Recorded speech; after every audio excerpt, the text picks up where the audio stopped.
Hello বন্ধুরা, কেমন আছো সবাই? আশা করি সবাই খুব ভালো আছো। আমার নতুন একটি ব্লগে তোমাদের অনেক স্বাগত জানাই। আজ রবিবার, ফ্লাইট থেকে নেমেছিলাম বৃহস্পতিবার দিন। তারপর আর তেমনভাবে কোনো ব্লগ করা হয়নি। বৃহস্পতিবার দিন কলকাতায় থাকার পর শুক্রবার আর্লি মর্নিংয়ে বেরিয়ে এসেছিলাম বাড়ি আসবো বলে। তারপর হাওড়া স্টেশনে এসে বাড়ি উঠলাম। অনেক দিন পর বাসে করে বাড়ি ফিরলাম। বাড়ি এসে তারপর সকলের সাথে গল্প করেছিলাম চুটিয়ে। তারপরেই বলেছিলাম না, দাঁতে আমার খুব ব্যথা, হয়তো নতুন দাঁত বেরোচ্ছে। তাই সাথে সাথে এসেই ডক্টরের কাছে গেলাম।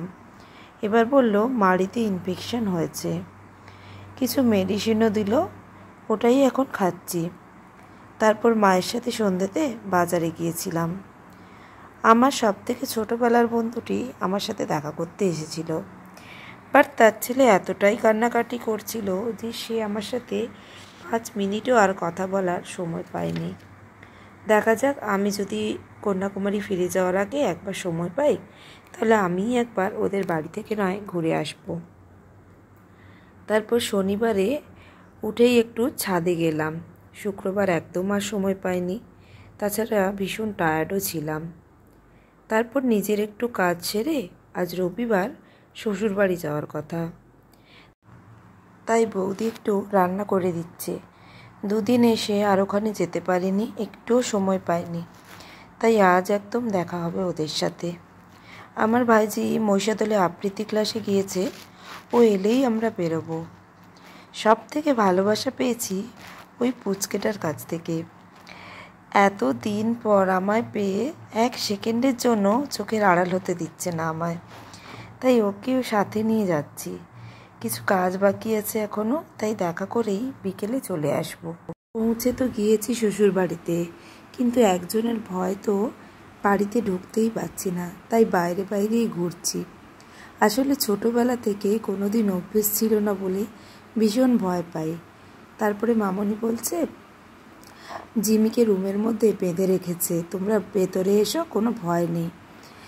তারপর তো সাহস করে ভেতরে চলেই এলাম। প্রথমটা একটু দেখে চিৎকার করছিল, তারপরে প্রচণ্ড ভয় ছিল যে ওকে ছেড়ে দেওয়া হলেই বোধহয় ও এবার চিৎকার আরও বেশি করে শুরু করবে, কিন্তু দেখলাম চিৎকার করেনি, ও চুপচাপই কিছুক্ষণ চিৎকার করে তারপরে চুপচাপই হয়ে গিয়েছিল। কি বানাচ্ছে? মাংস। কে খাবে বলে? কে খাবে বলে? তো ও পিপি খাবে বলে, আর সোনাই খাবে না। পিপির জন্য বানাচ্ছে শুধু, পাপার জন্য।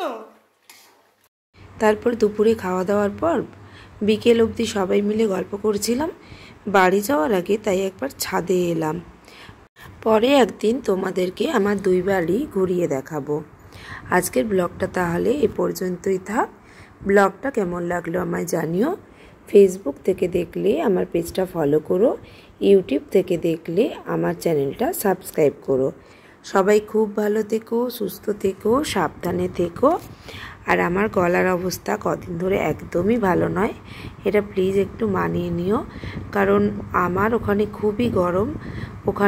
কিন্তু ওখানে তো সবাই জানো মোটামুটি ভালোই হাওয়া দেওয়া বলে অতটা ঘাম বেরোয় না, কিন্তু এখানে এসে গরমের সাথে সাথে প্রচণ্ড ঘাম দিচ্ছে, তাই গলার অবস্থাটা একটু খারাপ হয়ে গিয়েছে। সবাই খুব ভালো থেকো, টাটা।